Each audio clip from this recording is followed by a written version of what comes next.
Sa bayan ng Binangonan sa Rizal ay matatagpuan ang bukod-tanging parokya sa Pilipinas na nasa ilalim ng pagkukupkop ni Santa Ursula.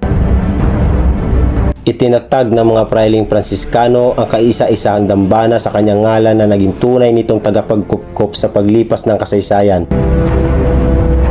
Minsan nang naipanukala na palitan si Santa Ursula at gawin si San Francisco, ngunit hindi ito natuloy dahil sa matinding unos na inuugnay ng mga mamamayan sa pagtutol ng langit na palitan si Santa Ursula.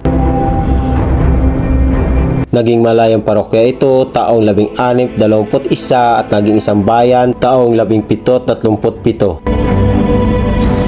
Ang simbahan na dambana ng kanilang patrones ay itinayo ng mga paring Pransiskano noong 1722 at nagtapos noong 1800. At mula nga noon hanggang ngayon, ang simbahan ay naging puok dalanginan ng mga mamamayan na may matapat na pananalig sa Poong May Kapal.